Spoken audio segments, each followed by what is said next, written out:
Hello and welcome to Nikolay's genetics lessons, and the problem of the day: two albino individuals marry and start a family. Their first child has normal pigmentation. Does this indicate infidelity?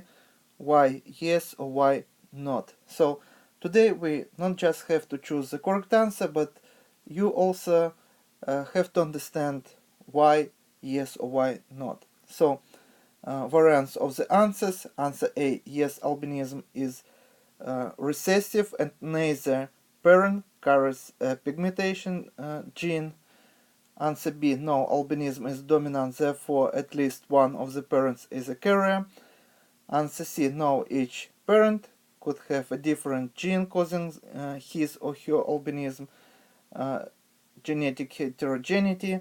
And answer D: the answer cannot be determined from the limited information.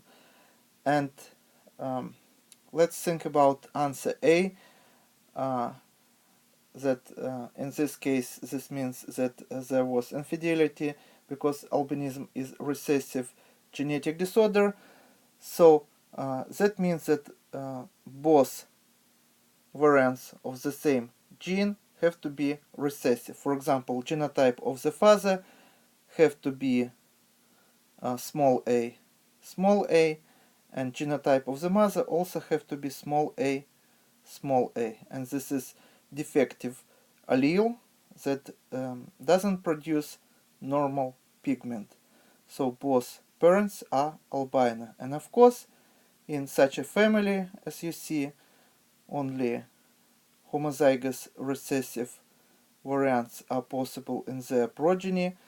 So on the first glance we can say that two albino parents cannot have normal children, and because they have a first child with normal pigmentation according to this Punnett square, this is not possible. But actually this is wrong answer, so I will cross out this answer and later I will explain why. And answer B: no, albinism is dominant, therefore at least one of the parents is a carrier. And this is also not true. Albinism is a recessive genetic disorder, and each parent, in order to be albino, have to be homozygous for gene that code for the pigment. And basically what normal genotype can be, whether it can be capital A. So in this case that means that when we have two chromosomes, one from the father side, another from the mother side, here on some specific gene that code for the normal pigment, we have two normal genes.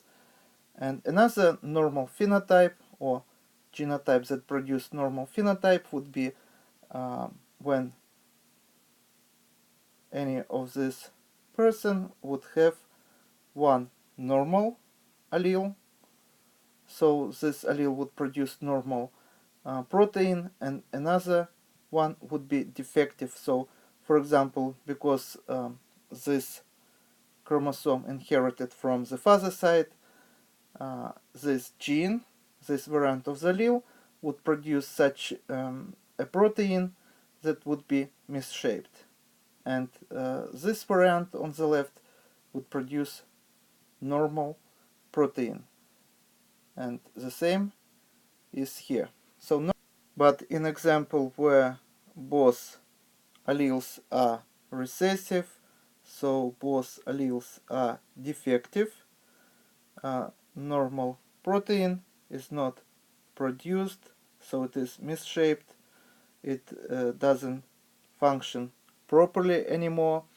and in this case we would see that such a person would be albino.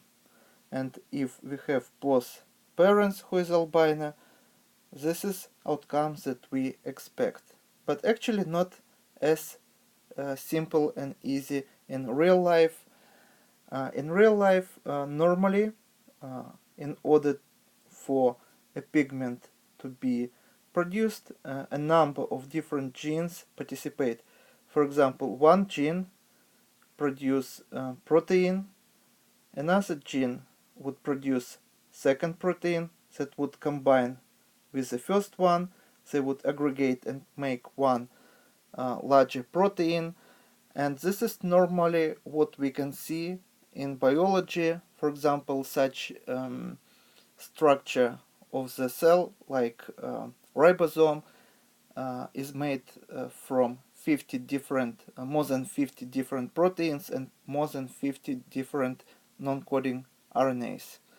And now imagine that third gene produce defective enzymes that have to modify these two proteins, maybe cut some part of it, so it would become active. So in our example, this enzyme would be defective and no normal pigmentation we would be able to see in this example. And now imagine that instead of one such gene, this person would have two the same defective genes. That means that even second copy wouldn't be able to produce normal enzyme that would change form of these proteins. So this person would produce a phenotype that we call albino. So let's imagine that this is a male, and now imagine that we have a female whose genotype would be also the same three genes that would make two proteins and one enzyme, but this time protein number 2 is defective. And because protein number 2 is defective, those another parent has normal enzyme, this enzyme wouldn't be able to change conformation of these two proteins, so these two proteins would become active. And now imagine that this second parent has the same problem with the same gene in the second set of the chromosomes.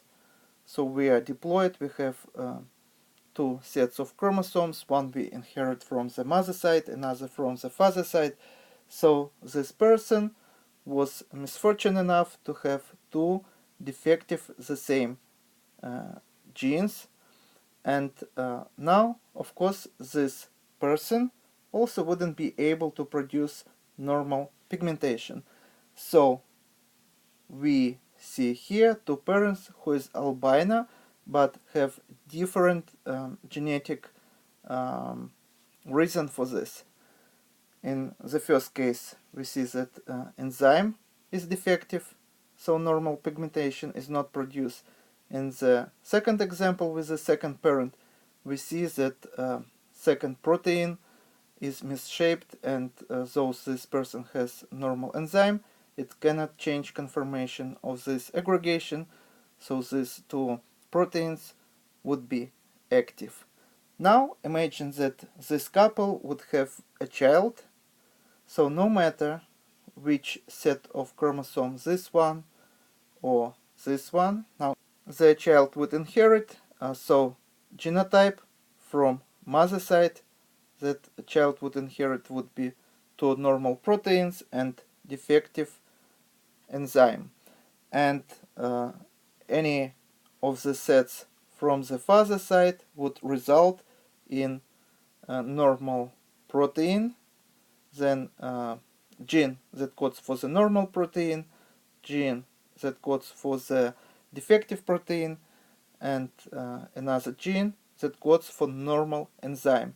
So now you see that these two genes would produce normal protein number 1. Those gene inherited from the father side is defective, and protein that would be produced would be say misshaped, so it wouldn't be able to aggregate with protein number 1, but the set of chromosomes from the mother side have normal genes that code for the second protein, so these two proteins can aggregate, and those set inherited from the mother side has a defective enzyme. Set of chromosomes and genes inherited from the father's side has a normal enzyme, so this enzyme would change conformation of these two proteins, and these two proteins would make normal active pigment.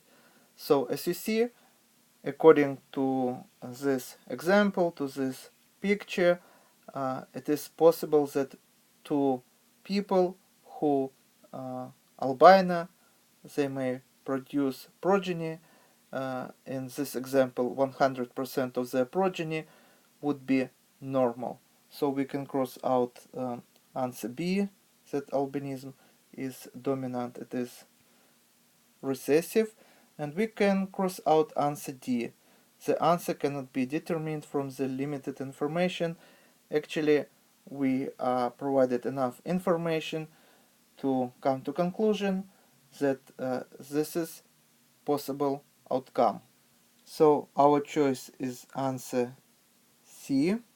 And my last note would be that example I show you today is called gene complementation, when one set of genes complement second set of genes.